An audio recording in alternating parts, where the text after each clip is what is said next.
Thank you for listening to my daddy's podcast. Please subscribe to our channel. All I gotta say is, who dat?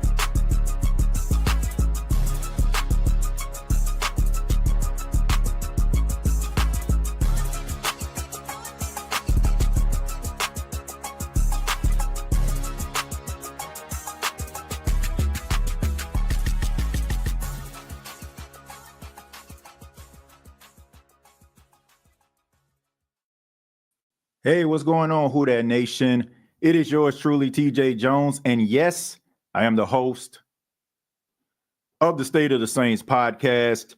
And thank you so much for checking out the State of the Saints podcast, where we talk New Orleans Saints. And on this edition, we have a special guest with us. Well, I don't even want to call him a guest. It's always a pleasure when we sit down and talk Saints football with this individual, college football and NFL analyst. And also you can catch him on WWL, the Second Guest Show with the Cajun Cannon, Bobby Hebert on WWL. Ladies and gentlemen, Mr. Mike Detillier. Mike, how you doing? I'm doing great. Thank you, Tim.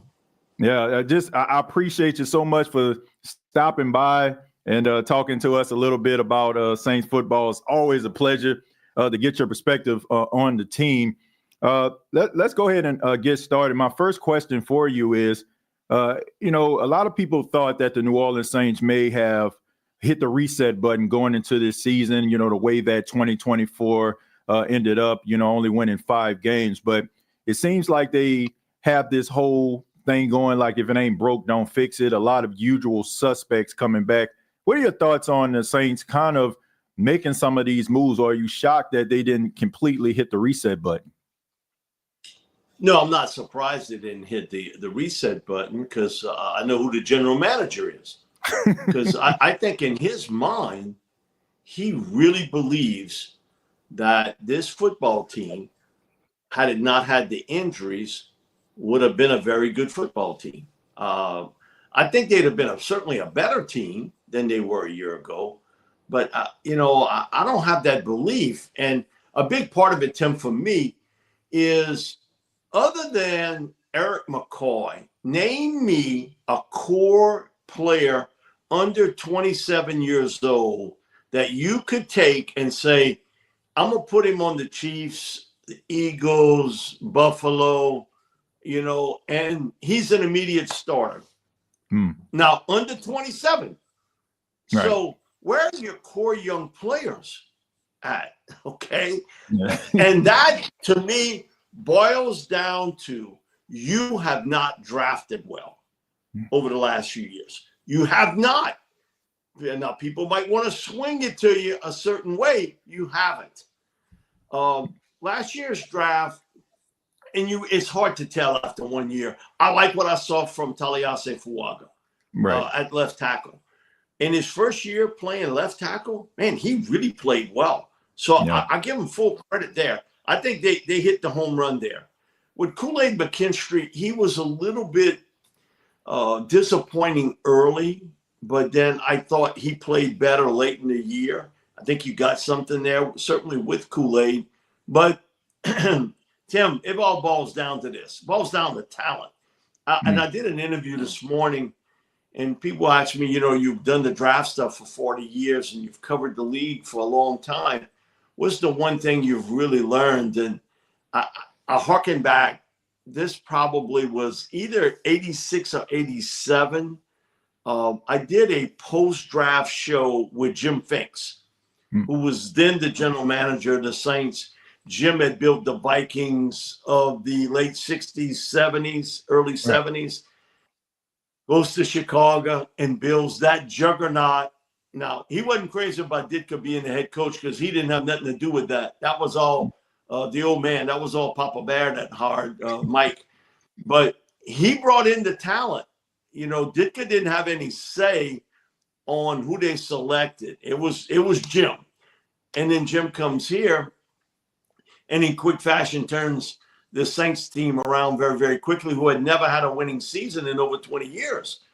So he tells me, he's like, man, he always had that cig in his mouth. You know, he's like, I'm going to tell you something, kid. He said, you got some real talent for this, but I'm going to give you some advice.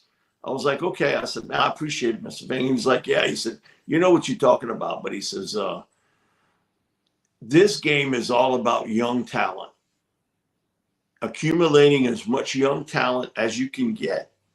Because he said, you know why? You don't have to pay him. Man, Jim was always worried about money. You know, and I worked with the dude, Bobby Hebert, and proof. Man, he made Hebert sit out the entire season because he refused to pay him $1 million.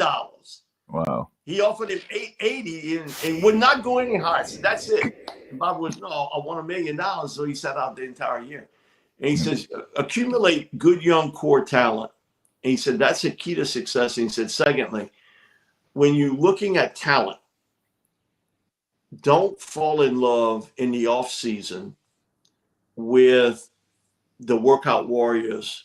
Fall in love with the football players.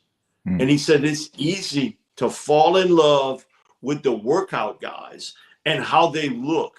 Man, if he was living today and saw what was posted on social media, internet, I'm like, he would drop. Sig and everything would go down. He wouldn't believe it because as soon as the combine's over with, somebody's got somebody ranked 45th, and now they got him 15th. My thing is, he ain't played one damn game. Explain to me how he makes that jump. I found this little analytical deal. Okay. Analytics has always been there. There's been another name for it, though. It was called data before. Okay.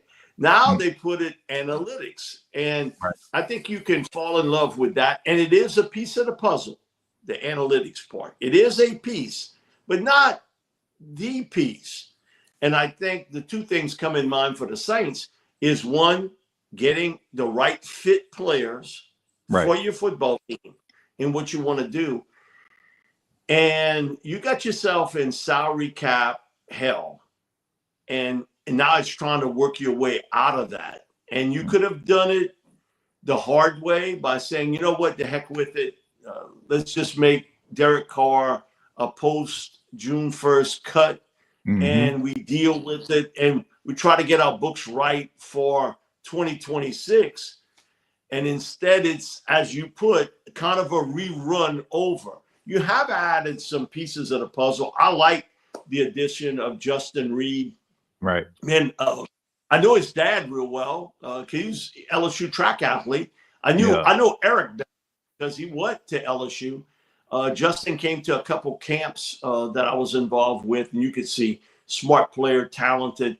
And every year at Louisiana Line Camp, we have 3 coaches that come from the Chiefs, all on defense. And man, when they got Justin Reed, they were, whoa, man, you don't have to tell him something twice. He gets it. How smart he is, instinctive. They loved his ability to play the run. He could tackle well in space. And I think he's gotten better in the coverage part of the game. I like the pickup of Justin Reed. And if you're going to take a chance on a player, the Chase Young move makes all the sense in the world to me. Look what they're paying pass rushers today. A ton of money. True. But I don't want to pay that 29-year-old pass rusher, because how much more does he have? I'll pay that 25-year-old. I'm going to take my shot because you're not close enough to say, let's push all that money in for a 29 or 30-year-old pass rusher that I'll get for a couple years. What you want to try to do is to get the younger player.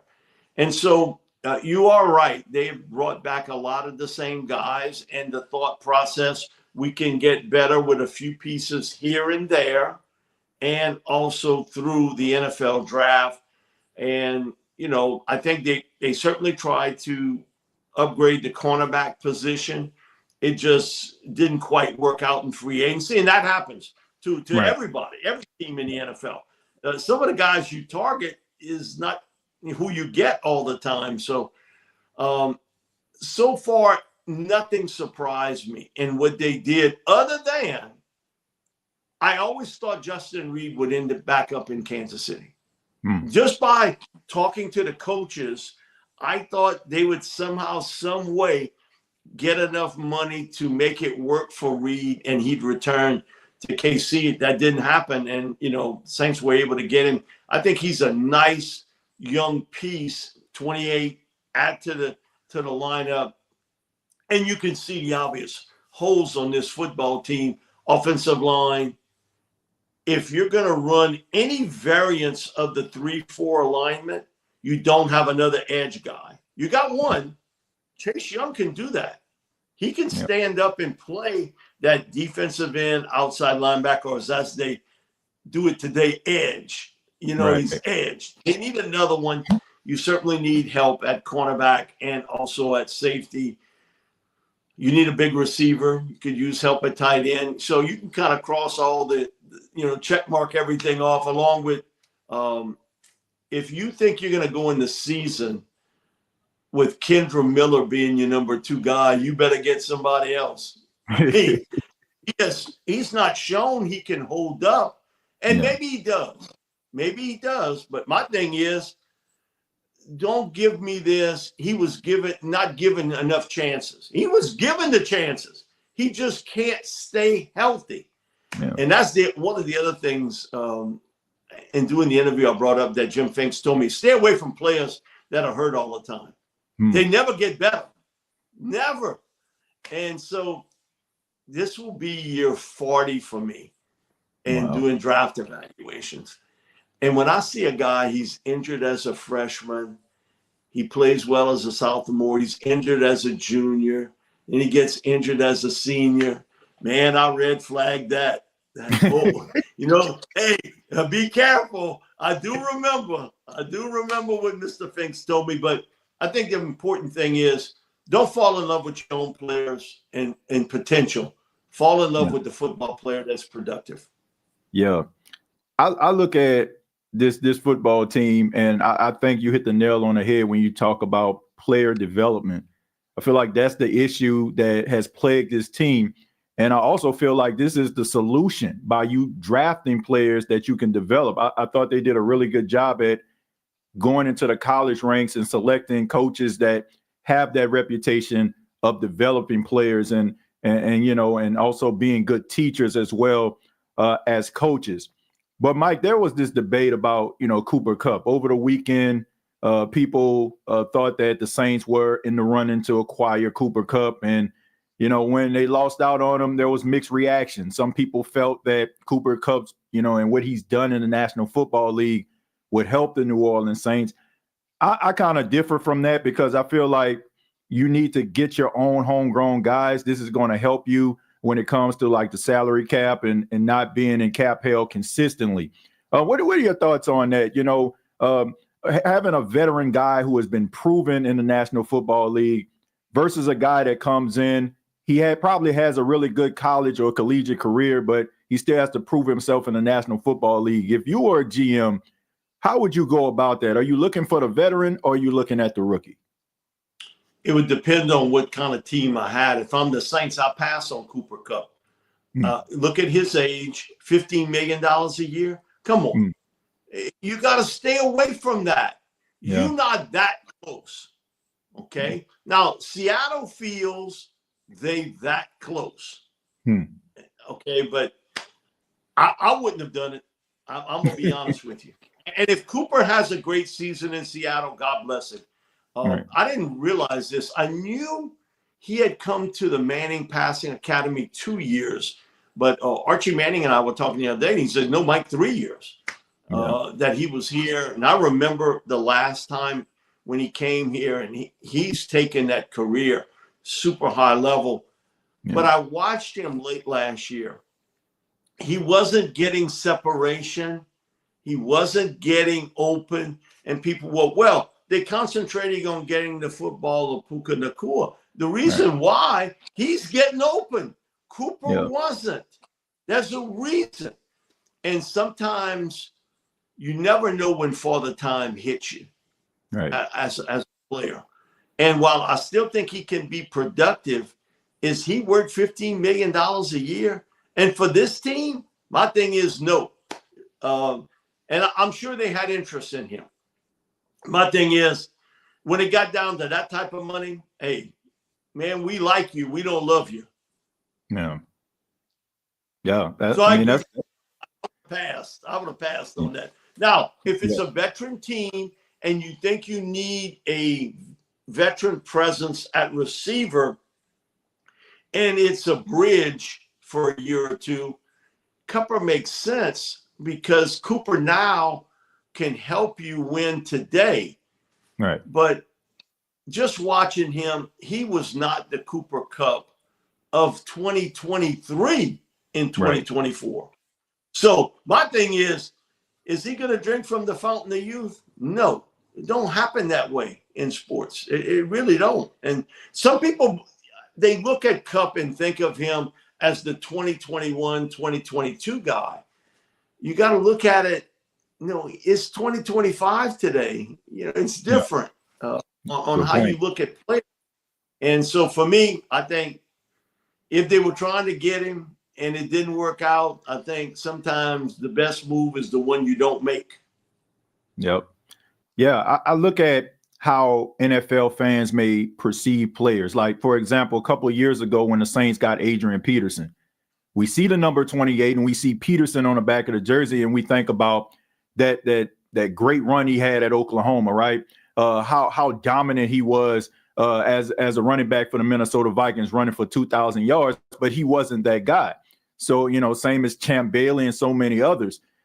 That's why I feel like when we're talking about some players like Cooper Kupp demanding $15 million, or even like Keenan Allen, who's still out there on the street, they may be a simple solution, but like you said, for a team that's maybe in the running, maybe need a little something, maybe like, I don't know, like Kansas City or one of these other teams that probably need another pass catching wide receiver.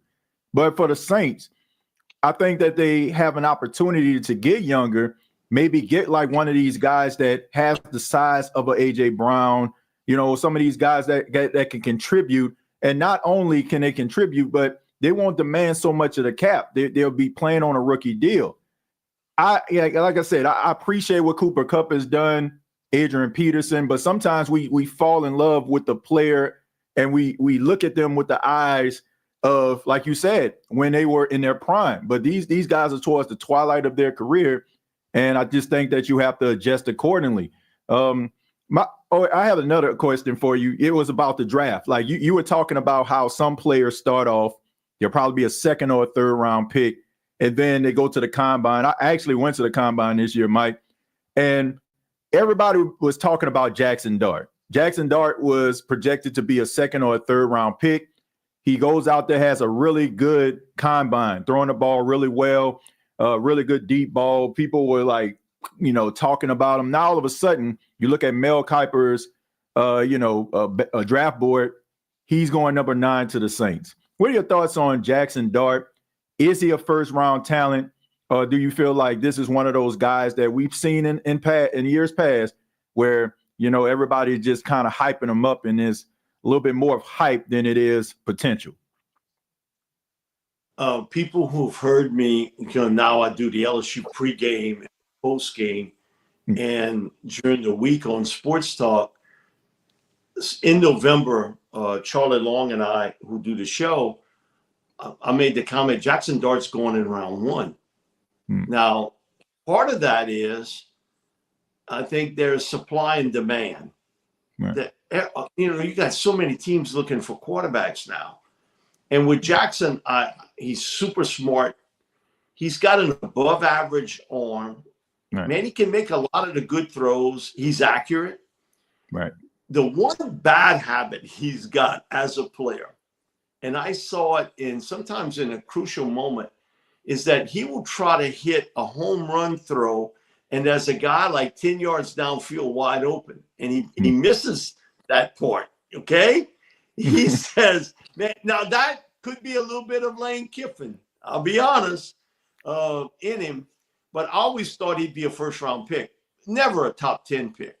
I always thought he would be from like 20 to 30 in that range, that he would be a first-round pick. And I thought it was clear-cut he was the number 3 guy. And so now I hear it back. Man, I remember you saying that back in November or when LSU played Ole Miss that you thought he'd be a first-round pick. You know, Mel's got him going 9. There's no way I could put him going to 9 at that point in time. So I get it. And you are right. The hype train, you could hear the, woo, you hear that train rolling the tracks, babe. Right. It's gone. But I do think he'll be a first-round pick. Now, agents do a really good job of selling that to guys like me and Mel, Daniel, Jeremiah. I mean, they sort of sell it to you that, man, I know the Saints are looking for a quarterback. Man, Jackson Dart would be a great fit, and it puts it in your mind that. But, I'd be surprised if Dart went as a top 10 pick. Now, if you tell me that a team trades and gets him at 19 or 18, that wouldn't surprise me. I think he's a first-round pick, but where in round 1? And that's always been the question for me, exactly where in round 1 he goes. Last year was unusual because of so many quarterbacks going in round 1. But then I looked this year, I did the count. There were 14 teams in the NFL that you could say really need an upgrade at quarterback. That's almost half the league that's looking. So if you're going to make a projection and have Jackson Dart going round 1, you're going to be right. Yeah. As a top 10 pick, it's not going to happen. And the same thing is with Shadeur. Dropping him in the draft. Who come up with this logic, that part about he's going to drop? No, Cam Ward and Shadeur Sanders, Cam's most likely going to be the first overall pick in the draft by somebody. I'm not saying it's the Titans. Somebody may move up to get him. Shadeur, he's not going to have to wait too much longer to hear his name called. Come on. But there's that kind of drumbeat that he's falling where? And who's putting that out? And I always think about this because, I got a lot of friends of mine that are agents, and they never say anything sort of bad about another player they don't have, but they don't tell you good things either. So somebody kind of beats the tom-tom drums and say, boy, I'm sort of hearing that maybe Sanders, he might drop a little bit, and then somebody nationally gets it. And, man, it goes on the internet or on X or Facebook, and it's gospel. That's exactly what's happening. But it's really not. And in the end, Sanders ain't going anywhere. He's going to be one of the top 5 players in this draft. And it might be 1 and 3 with the 2 guys. That's where they go. It may be 1 and 2 with those guys. So it happens both ways, Tim. It really does. And I see it, how it just kind of mixes. And I wonder how all this gets started with it. Like the Abdul Carter situation with his foot. Okay. Right. And not a major injury, and he'll come back from that. And now, people are sending me stuff about, he's dropping in the draft. He might be there when the Saints pick at 9. Are you kidding me? Do you really think Abdul Carter is going to be there at 9 because some guy in Indiana or North Dakota wrote that he's dropping? Dude, that it don't work that way. It doesn't work that way. But I think for the NFL teams, you know what? They would never publicly say it. I think privately they like that. I think they like that chatter. And boy, the Saints had a coach. He was a head coach with this team. He was and it's not Sean Payton. I'm going to tell you. Because if Sean Payton liked the guy, he told you privately, I like that guy. But man, they had one before.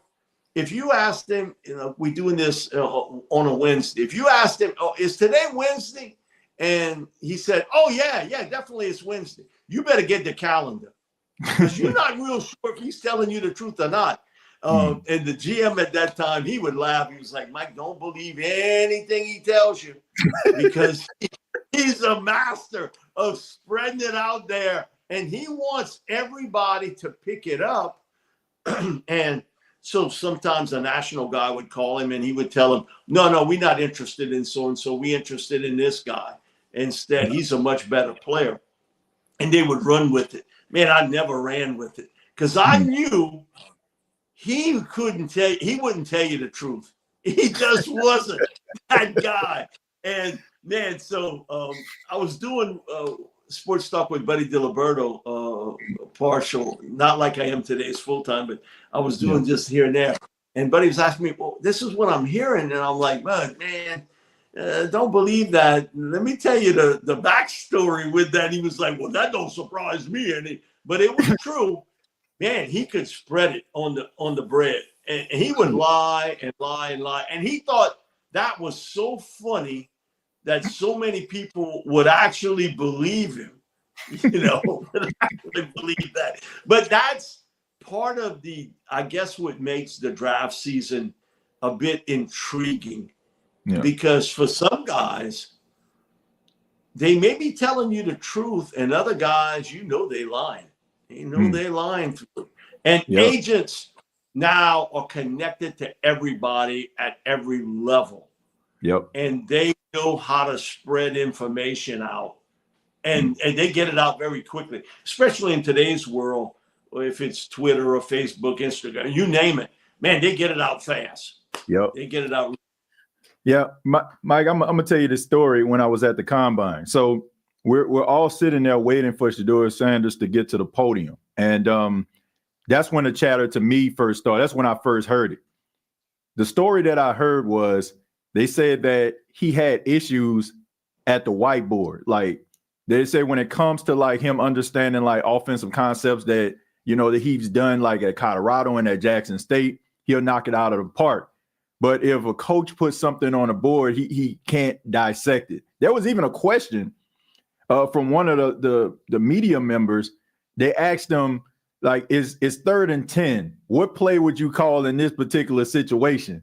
And Shadeur responds and says, what team you from? So, I mean, that's when you really start hearing the chatter. And, when the quarterbacks was taking the field, that's when you heard like the media talking about this team being out on them, this team being out on it. That's when I first heard the chatter. But, you hear that stuff a lot. And it's like, are teams doing this stuff just for like leverage? Maybe they want that guy to be there when they pick, or is it like some type of truth behind it? I'll answer you real quick. Okay. Yes. And listen, I can't tell you, like when we doing the draft show for WWL radio, I'll get a text from somebody about, what are the Saints are going to do? Or what do you think Atlanta's going to do? Did you hear something about this team? Yeah. And it's constant. So Deuce normally, he sits between Bobby and I, so I don't have to hear Bobby's chatter constantly. So Deuce sits between us. And Deuce was like, man, what's all that stuff?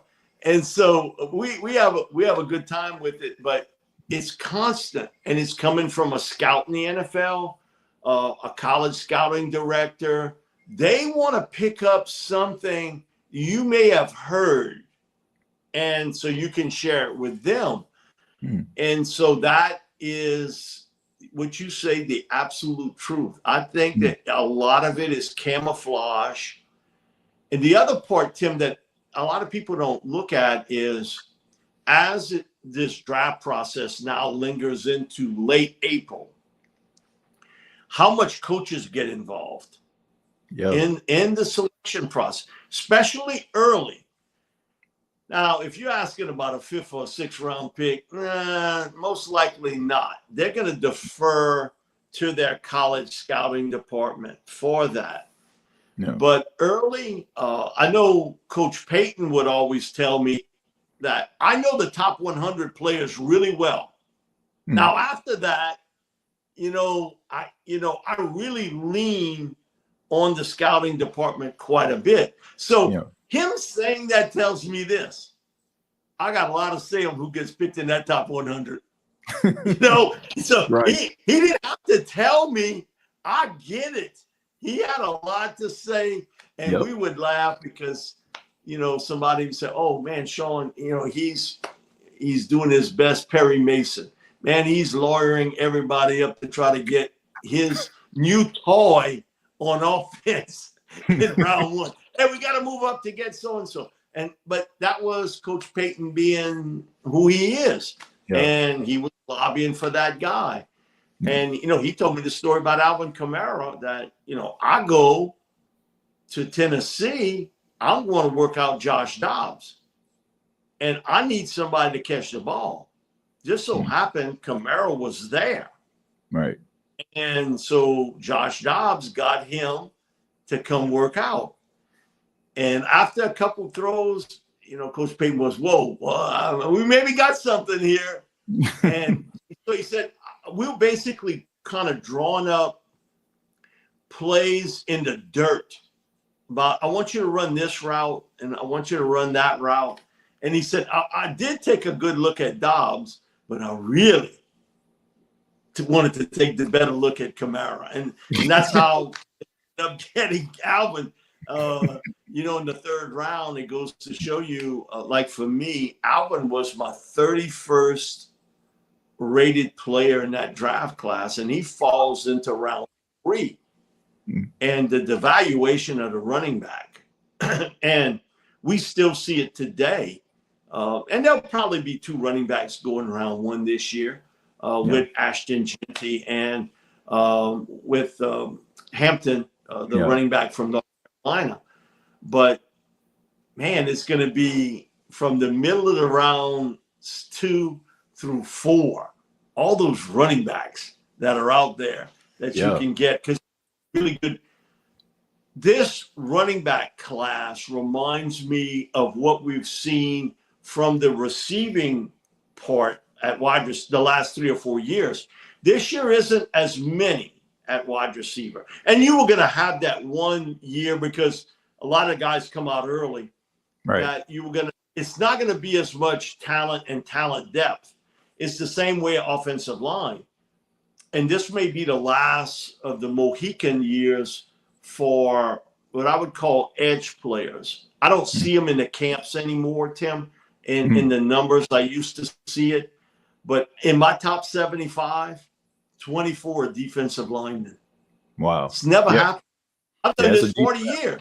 I've never had 40 guys of the top 75 either edge rushers or interior defensive linemen. It's that good. So every year, it's like taking a picture. It's a new snapshot of what you're looking at in every draft class. Yeah. I mean, I looked at these defensive linemen. I mean, how athletic and how like special these guys are. Like I was doing a mock draft and I had the defensive end out of South Carolina. He had 11 sacks, and somebody was like, "Oh, we need a pass rush right away." I'm like, "Do you understand?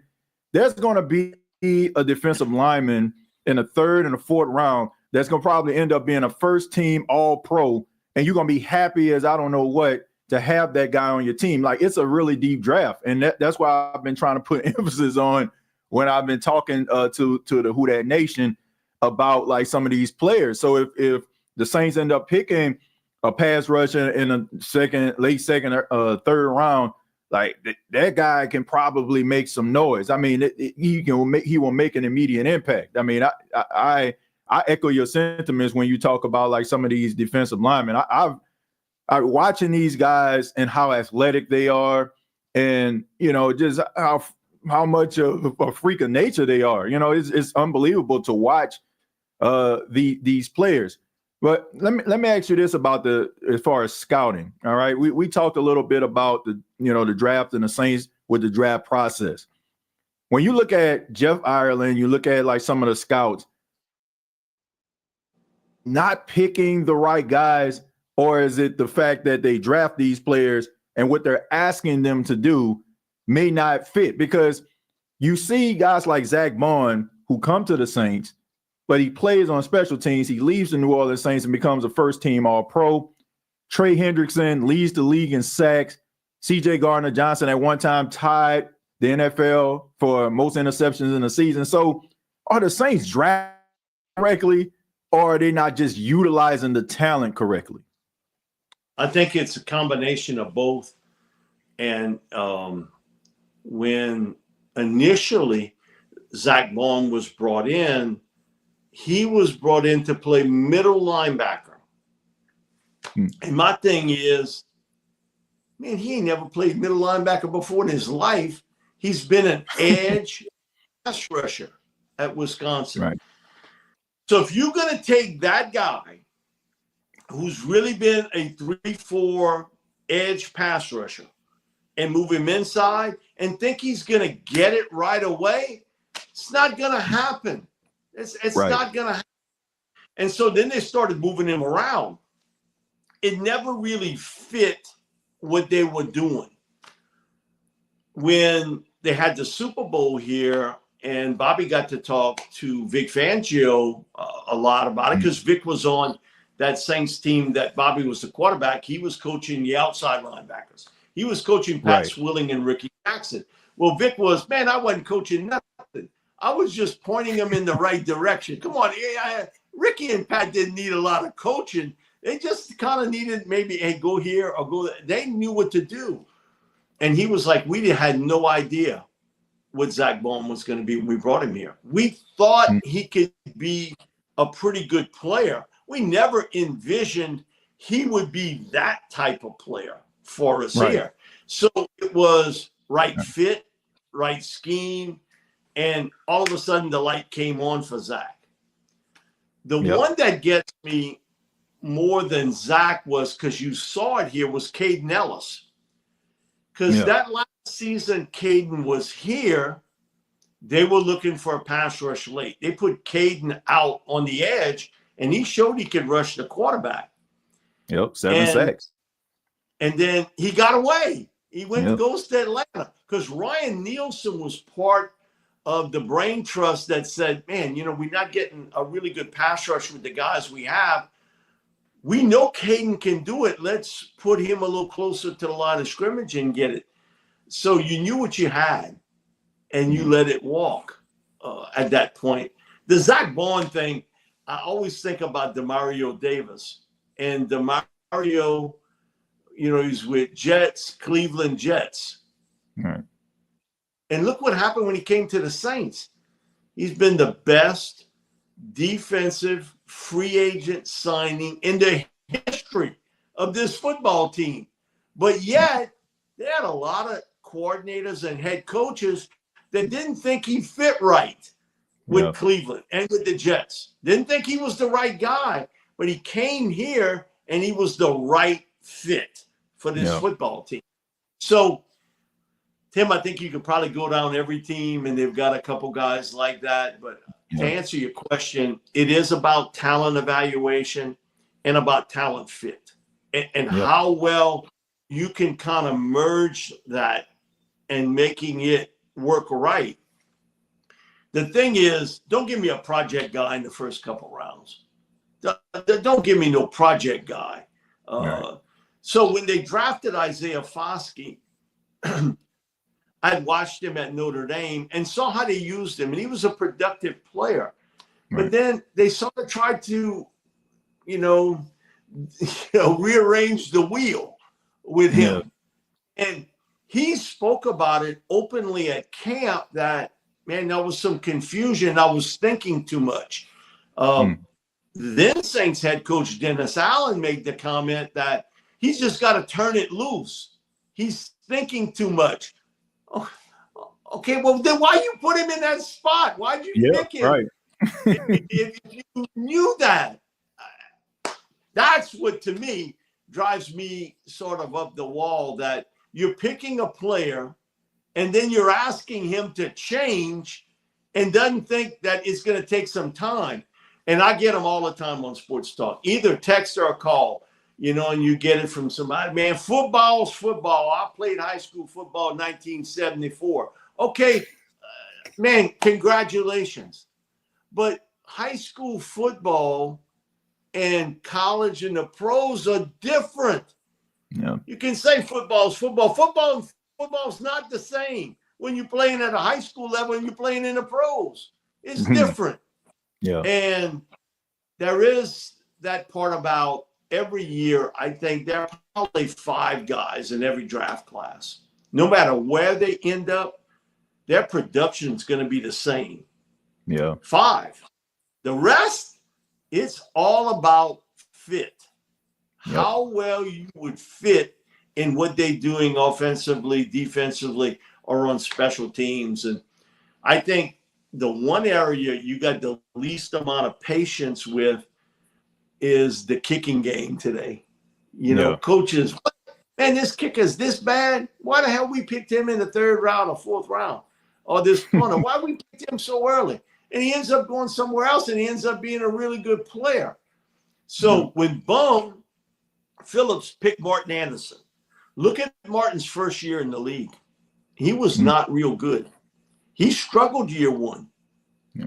And so that was a lot of question. Man, coach, you picked him really high.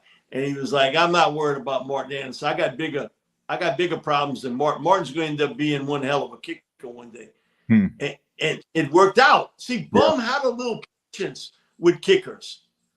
But some coaches, man, they got zero patience. And even some of the greats, you look at Bill Parcells, no patience with kickers. And none. I think Coach Payton had a lot of that same sort of element involved with him. Though you look at Andy Reid in Kansas City, he understands, kickers are going to have that up and down sometimes, but man, most of the time they give it to you good.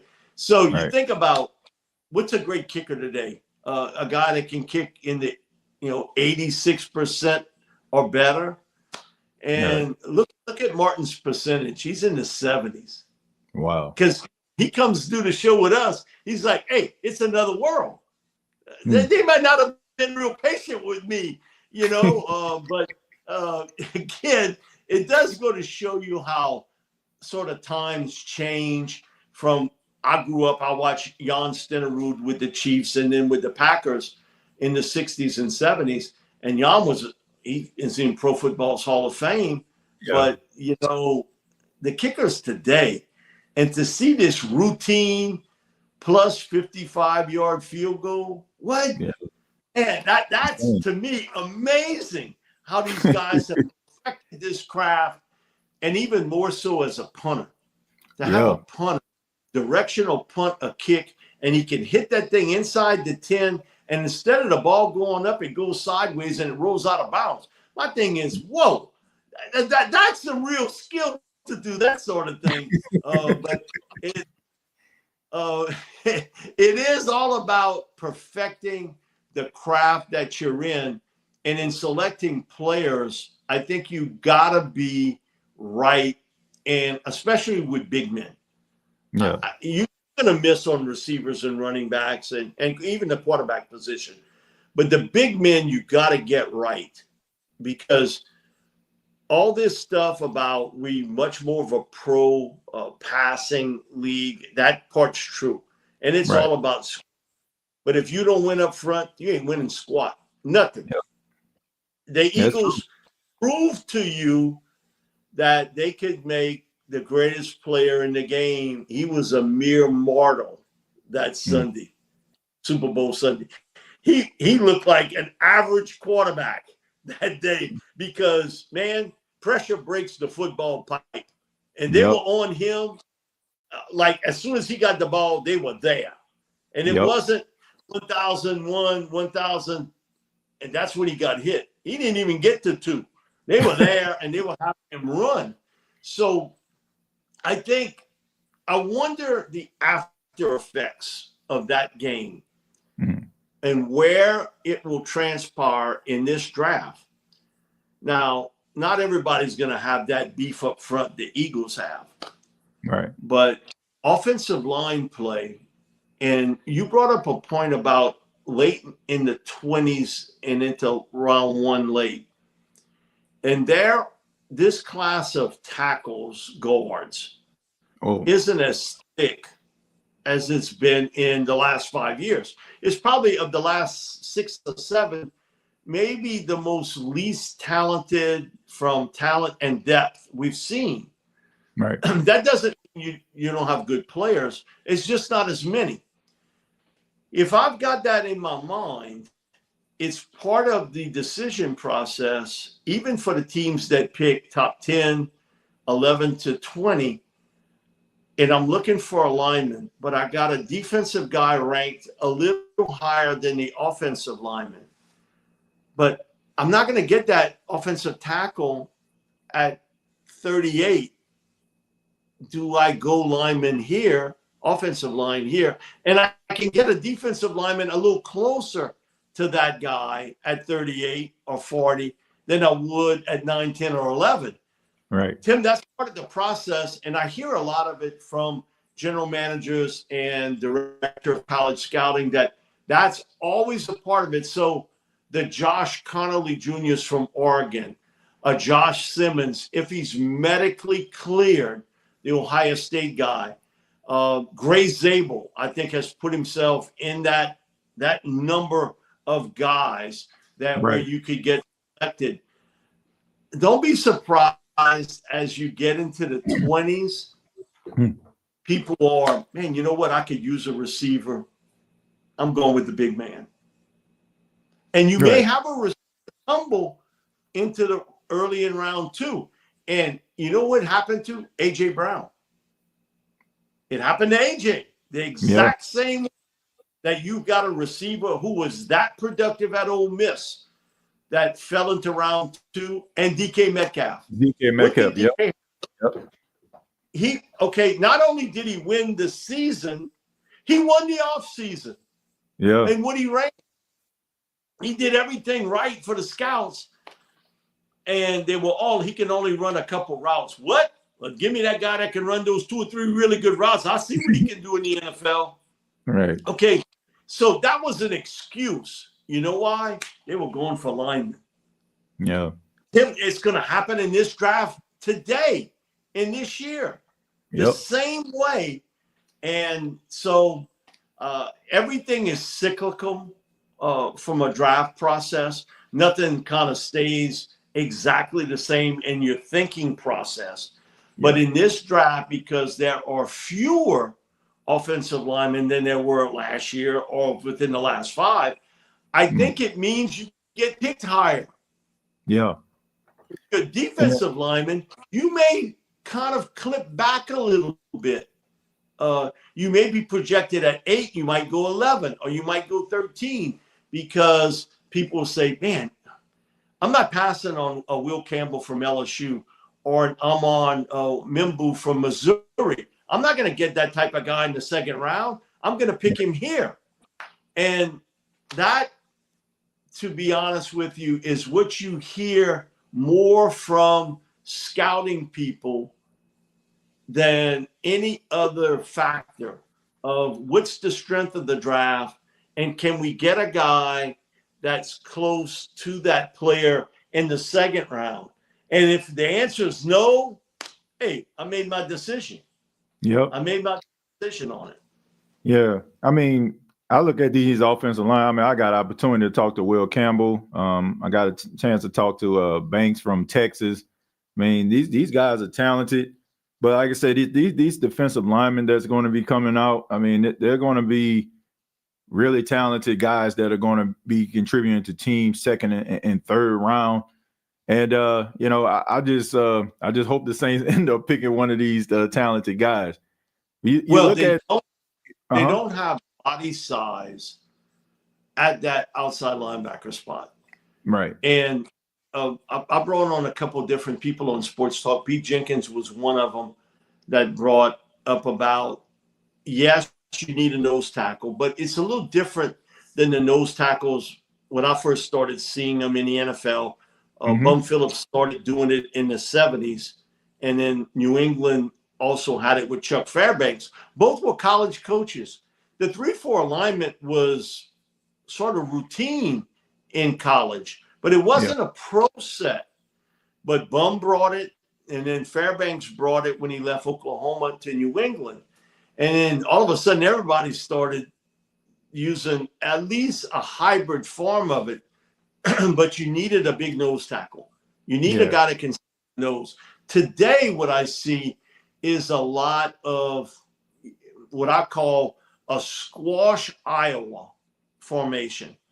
If you watch Iowa play football, their linemen are all real tight inside, and you got one stand-up guy. And so you can shade on both sides of the center. So when he's snapping, he's looking, and that guy's really not on front of him. He's shaded left, he's shaded right. Which one's going to get me? And I think you've seen some NFL teams, and I think it'll become a bigger part of the NFL of that shade deal up front and kind of squash it inside. Now, the Eagles don't have to do it because the linemen they kind of squashed in already. Man, they got 3 big dudes that was sitting up front. But not everybody's got that. And I think that's what you're going to see from the Saints.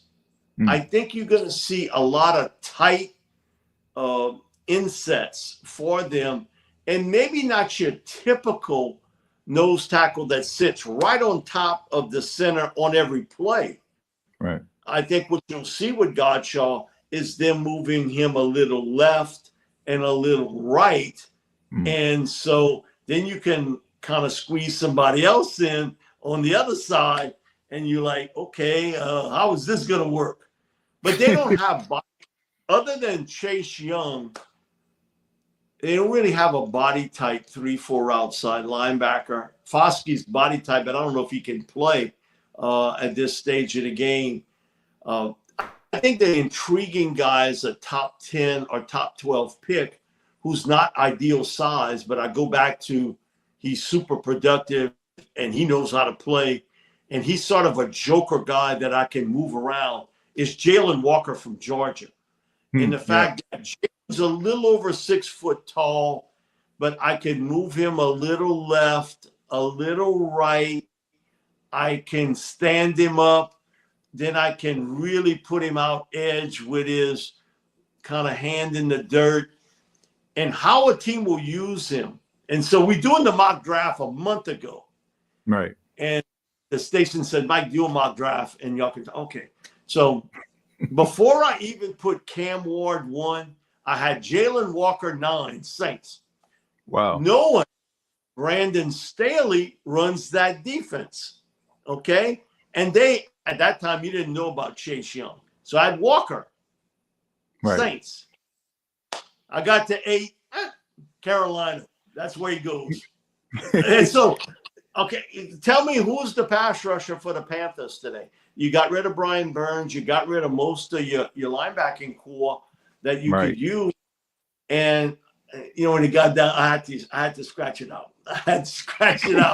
But Charlie's witness to there's a piece of paper that he grabbed that had Jalen Walker, and I mean, I scratched it completely out of the deal. I had Will Campbell, Tyler Warren, and it came down to those 2 guys for me.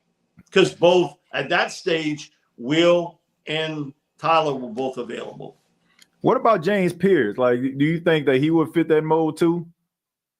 He could play the 3-4 outside linebacker. He could also play up front.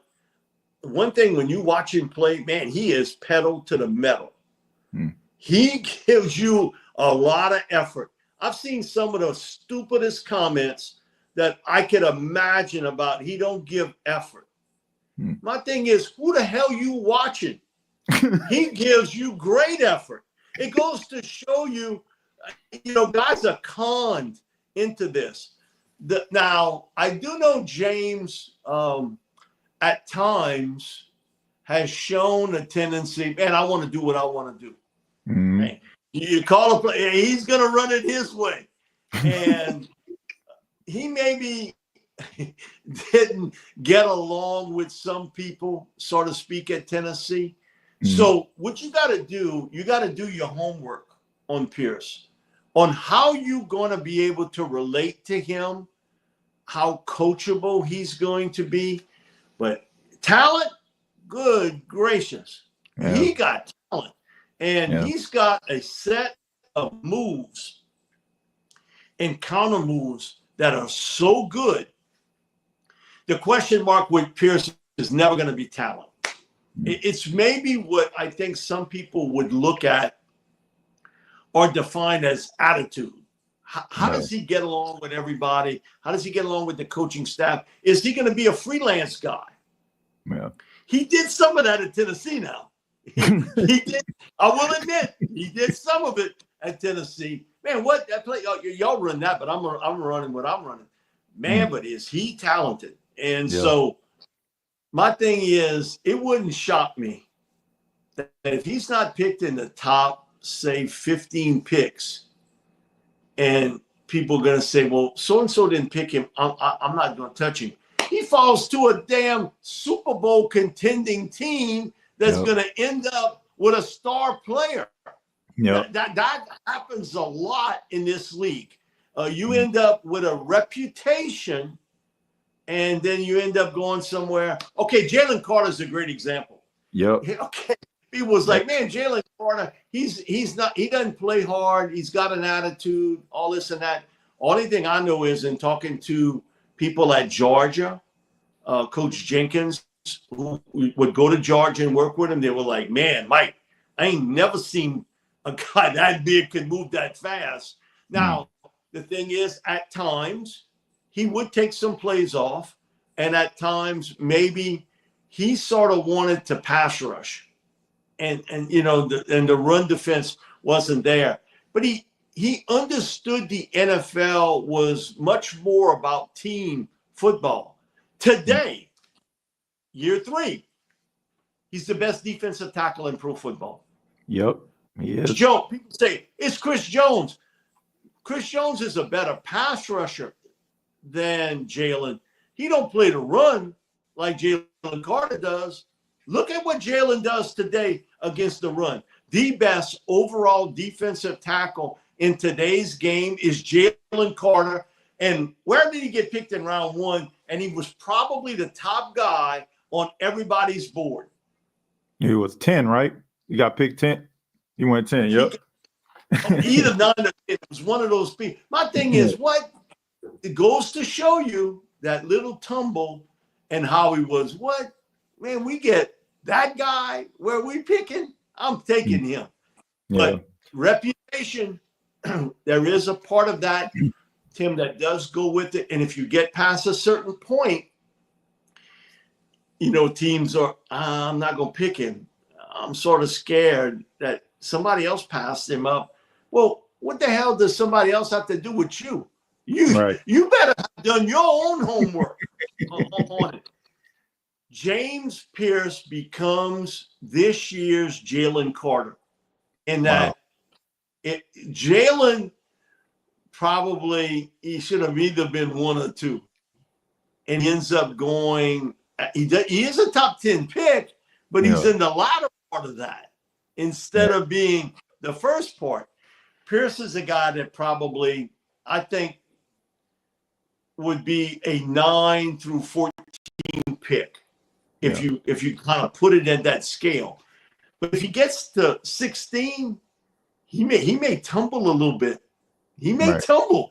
And then all of a sudden, who end up with it? A team like the damn Rams who end up picking him and put him in first and on either side of one another. And you're like, man, how did he get here? Right. But I've seen it way too many times that this happened in the draft. The exact same thing. Yeah. The coaches getting involved too. Yeah. Man, Tim, coaches, he didn't say the right thing in the interview. Okay, but you watched him on film. You talked to his positional coaches and his head coach, and they gave you the 2 thumbs up with him. But because I didn't think he answered questions right, I'm going to drop him. What? Man, I'm telling you, coaches get involved here much more than people want to say. Oh, it's my decision. I got the final say. And then when it goes wrong, you say, well, the GM, he's the one who made the pick. Well, the coach and our director of college scout. Well, I thought you had the final say. So now you want to blame it on somebody else. Right. Oh, yeah. That does happen in this world. Yeah. I think that he's definitely the most one of the most talented defensive linemen. I mean, when he ran that 4.40, I mean, everybody like just completely like lost. They're like, wow, but he's always had that talent. But, they had like a couple issues that he dealt with in college. A lot of people like look at that as red flags. But you mentioned when it came to Jalen Carter, and the reason I know he went 10th because that draft pick originally belonged to the Saints, if I'm not mistaken. They ended up making that deal to acquire Olave and also Trevor Penning. So I'm just wondering, like, if he was there at 10, would he have been a New Orleans Saint? I mean, I wonder that sometimes. That is the unknown of all of this. But with Jalen, Jalen's got a little bit of an edge to him, and we saw it even this year. Game 3 against the Saints. Yep. And, man, Jalen, he was kicking the behind of everybody out on the field. It didn't matter who they put on him. He was beating them. And at the end of the game, man, he's trying to challenge the entire Saints team in a fight by himself. They got to hold him back because somebody else was drawing back to him. That's Jalen being Jalen, okay? Right. And you understand he plays with an edge. And if you get that 330-pound man mad, you're in a lot of trouble. Yeah. And I expect he got mad for one reason. The defensive linemen, they really get upset with this. Somebody went low on him and tried to take him out, knee-wise. Low bridging. And, man, if you did that to Carter, I guarantee you, he going to blow his stack because, he's beating you. And then all of a sudden, somebody maybe low bridge him a little bit and try to, kind of clip him at the legs. Man, a defensive lineman, they hate that. And so for him to get that angry, Bobby and I saw it he's like, why is he so mad? Why? I said, I got a feeling I know what happened. Somebody sort of, hey, man, let's sort of block him low. And they maybe got a little bit too low for his standards. And he blew his cork. And fast about it. So you got to learn, I think, personalities also. That maybe wasn't taken into effect maybe 25 years ago. I think today, how well you fit in. And now they have all these handlers and agents that tell the guys what to say, at these meetings. So is it really them? Is it really how they feel, or is there another side to them? Something else. Yeah. And you almost like a witness at a court case, and the lawyer's telling you how to answer that question. That's right. One of those type of deals. Yeah, I mean, like I guess teams want to get guys that kind of mesh in their locker room. Some teams look at guys' character. Some feel like they probably have a really good infrastructure. So if a guy needs to be polished a little bit, they feel like they have the right infrastructure. I think Philly thought they had the good infrastructure, number one, because he had a lot of his teammates. I mean, Kobe Dean, Jordan Davis, like these are guys that he rolled with, Nolan Smith. So they probably felt like they had a good nucleus of players that understood him and have been around him that they can probably reel him in. But, I mean, he's coming into his own. He's definitely emerging as one of the leaders on the team. And, yes, he is indeed a force, and he is the best interior lineman since Aaron Donald is no longer playing the game. So, I mean, Yeah. I give him credit in that regard. Aaron was another guy. Okay, he was not the tallest guy in the world. He was a little over 6 foot tall. But, man, I had a couple people tell me, I don't know about Aaron because, man, he got a bad temper. Okay, Yeah. I think I would much rather have the guy that plays with an edge than one that I got to get him to play with an edge. Or is that the negative, that he plays sort of edgy? Come on. Right. You got to be kidding. You didn't pick him because he didn't fit this RAS or type of system. He wasn't the right size, height-wise, length-wise, all this other stuff. But you make it an excuse for not picking him. Right. You made an excuse for not doing it that way. And, oh, he's too edgy. Okay, he's playing football. This ain't ping pong. Okay? I want him to be edgy as a player on the field. Nice guy off the field. No, I want him to be an edgy guy. Right. I mean, yeah. I mean, you gotta be able to have that balance. And I also say, what does the tape show you? I mean, if this guy is flashing every time you see him, I think a lot of scouts, where they go wrong, and a lot of these front office people, is they try to talk themselves out of a situation instead of like them actually embracing it.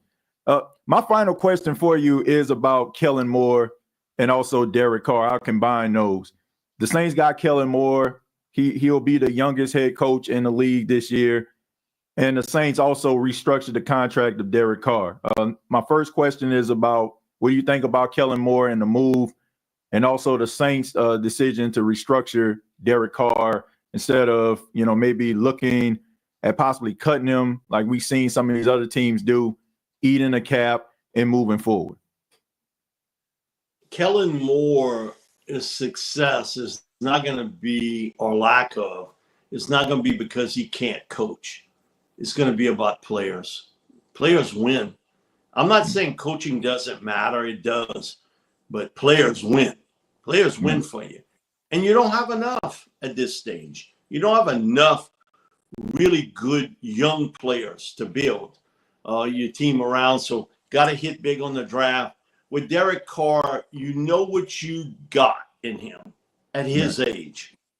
He is a middle of the road starting quarterback in the NFL. That's who he is. He's not going to change. My thing about it is, where was Derek Carr Super Bowl week? Have we heard one peep from Derek Carr since the Saints hired Kellen Moore and Doug Nussbaum? You haven't heard him say a word. I've always felt, he's not going to be here next year. Right. Cut your losses, and I'm all about being fiscally set. I understand what they tried to do because they want to win this year, and they think Carr gives them the best chance to win this year. But you paying him $40 million a year, and, again, it wouldn't have been what I would have done because I know he's not going to be here next year on this team. He's not. But I also want to try to get my fiscal books set. Right. That I know what I can look at next year. I know what I can spend in free agency. Or if I have to make a trade for a player, and I have enough money for that. And this is like you put yourself in a lot of financial problems. So you got maybe debt, couple thousand, 10, 12,000 bucks, and you got it on a credit card. So what you do is you've maxed out. So you get you another credit card that gives you 0% interest for 6 months and say, man, I don't have no more debt to this. No, but you got debt somewhere else. It's the same philosophy. You still have the debt on it. Now, the salary cap, I think, has really bailed them out in this case. It's really helped them. And also to the fact that you had two veterans in Cam Jordan and Tyrann Mathieu that decided, I want to end it here, and I'm willing to take a pay cut. and put some of that money that I would have earned in incentives and in playing time. So it would not have been what I would have done, though, Tim, it didn't surprise me that if we heard the general manager talk throughout the season and off season, did this come as a surprise to anybody? The answer is no. But my thing is the silence of Derek Carr tells you all you need to know about how he feels about being on this football team. Come on. That stuff about silence is golden. Not in this case.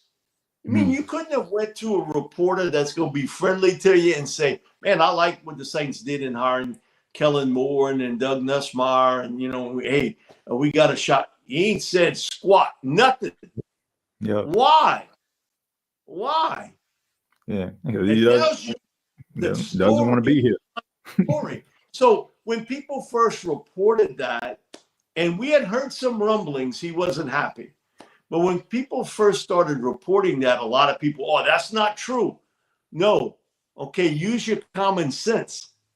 If he's not saying, I want to be here, I want to be part of this, because if you've interviewed him before, he is the most politically correct quarterback that has ever taken a snap for the Saints. I'm telling you that now. He's better than Hebert. Hebert would do that too. He was politically correct about anything he said when you interviewed him. Okay, but he make Bobby look like a rank amateur compared to how he answers questions. Yeah. He is about politically correct in saying the right things at the right time about team, players, everything else. So it's not what I would have done, but it didn't surprise me that they went right back to the point of we think it's close in the NFC South. Derek gives us the best chance to win and maybe win an NFC South title. I would have rather them do what the Bucks did, because if you go back, the Bucks had pushed every dollar chip in. Tom Brady, Gronkowski, Fournette, Ndamukong Suh, Jason Pierre-Paul. They shoved everything to the middle of the table and said, you know what? We're going to risk it. They did win a Super Bowl out of it. And you got into the playoffs and you won. The year they won the Super Bowl, they didn't even win the NFC South. His Saints did. But then after that, they won it ever since. Yeah. And so you had a nice ride.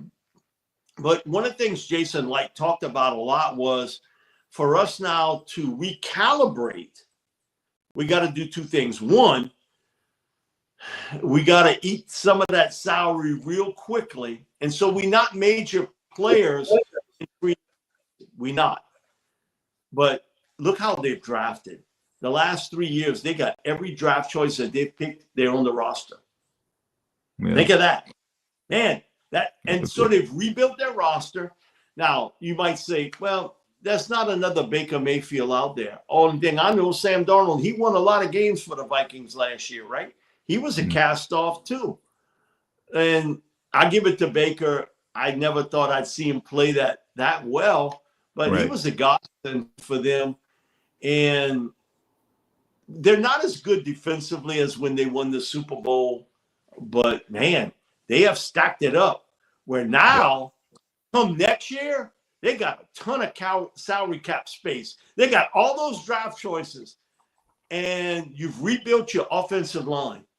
In front of your very eyes, they've rebuilt it, and they're doing the same thing along the defensive line. So I would have rather taken that route, than what the Saints did. But this did not shock me one bit that they would try to roll it back with Derek Carr another season, try to win the NFC South, thinking it's a winnable division. But if you rated talent 1 through 53, the Bucks still have more talent than anybody in the NFC South. When you look at it, 1 through 53. Yeah. The question mark is who's 2, 3, and 4? Because Atlanta and the Saints, it's pretty close there between the two of them. But they have a young quarterback in Michael Penix. And if you just turn your head like this, the Panthers, and what they've been able to do to try to rebuild that roster.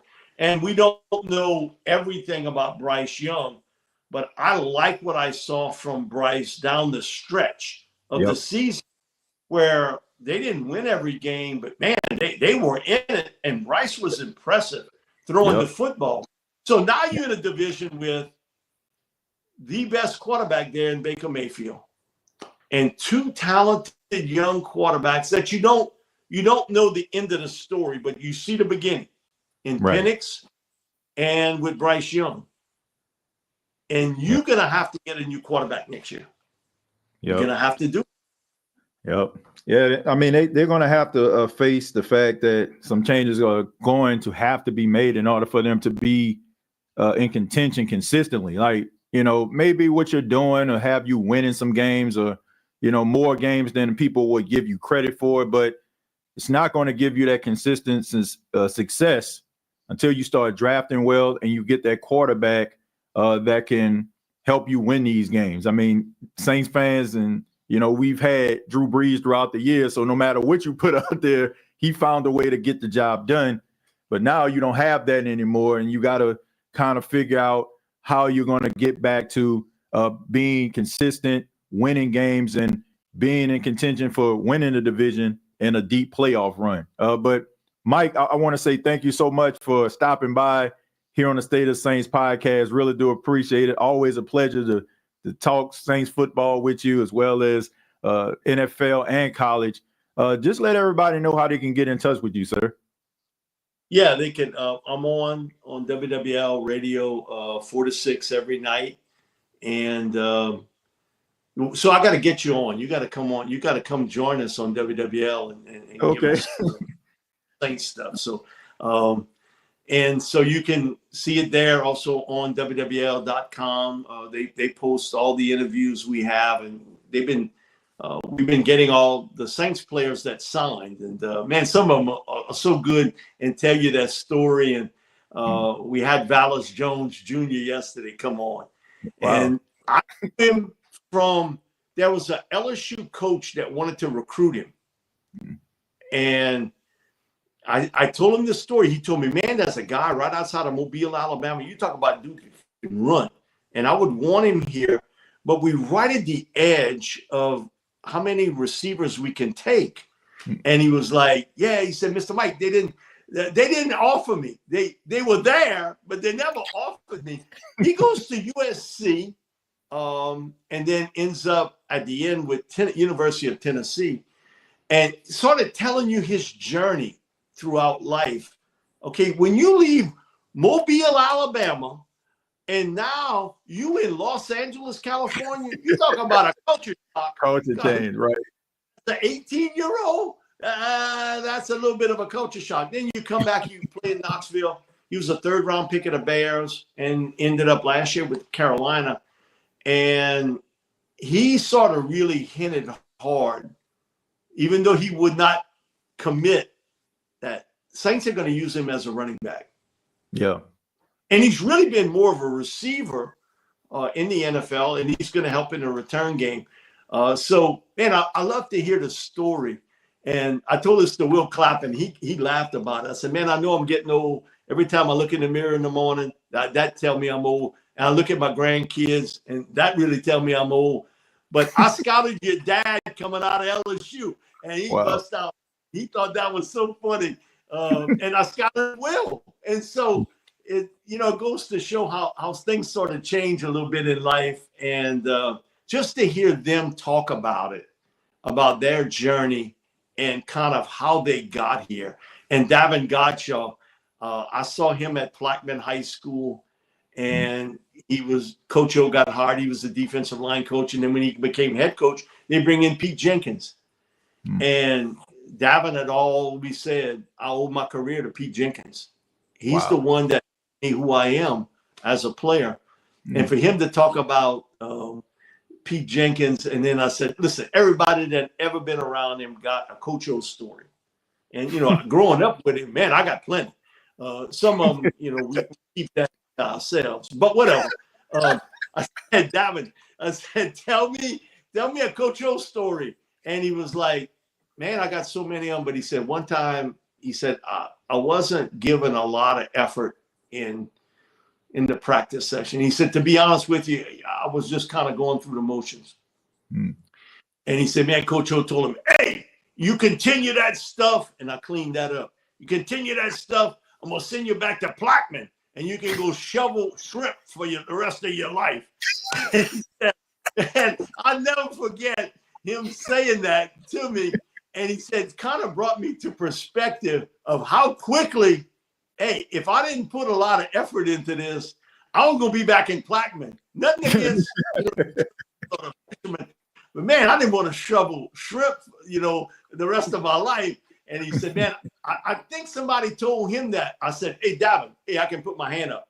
Somebody did tell him that when he left LSU and before he went to Northwestern, he was working at a shrimp shed on the bayou, and he got told the exact same thing. Not you going back, staying here at the shrimp shed.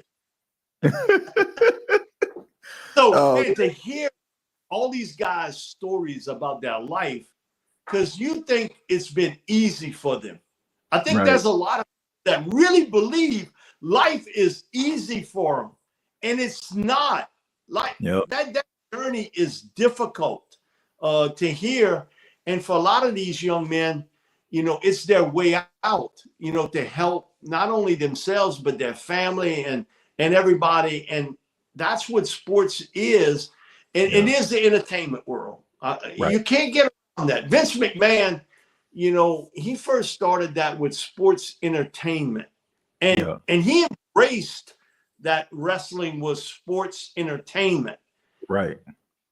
Pro football, pro basketball, MLB, they've never really embraced it, but it is. It's entertainment. Yep. You're there, for entertainment. You're there for good play and give your best, and it's a great team sport with everything.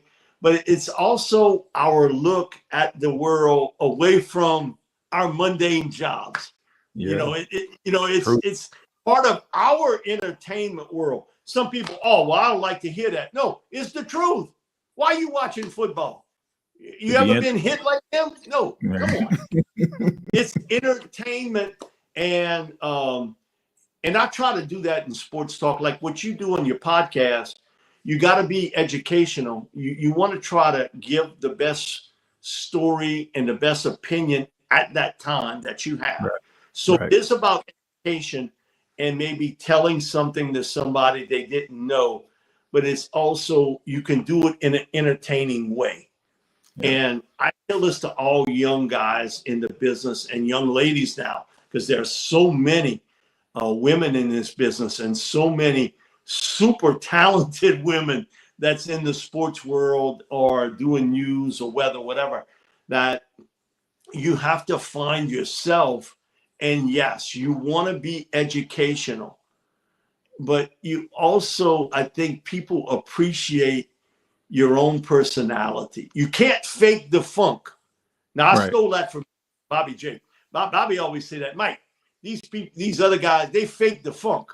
No, we real. But some of these other cats, they faking the funk. And I think people appreciate you being real. Like you real on this podcast. And when you say things, because at the time, that's what you believe. Yeah. Now, people can disagree with that. I don't know where we got in this world where if I disagree with you, I dislike you. But we've come to that in not just sports world, man, any world. Man, if I don't agree with you, don't agree with me, man, I'll dislike you. You can disagree with me, but I think that's part of what we do. If it's radio, television, podcast, what you do is you try to give the best information you can. And also, you want to show some personality in it. And you're not reading the news, like Walter Cronkite used to do or Huntley and Brinkley did, in my mom and dad's world. You're not reading it, off the paper.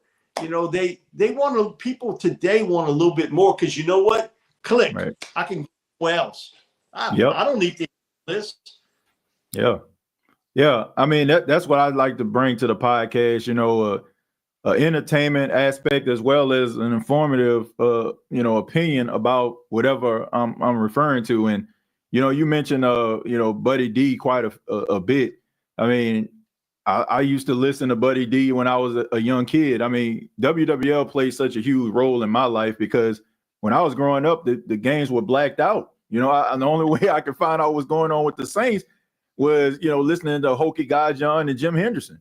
So, yeah. I mean, those people inspired me, and you know, they didn't roll any punches. Like they were straight shooters, and I feel like that's what Saints fans want to hear.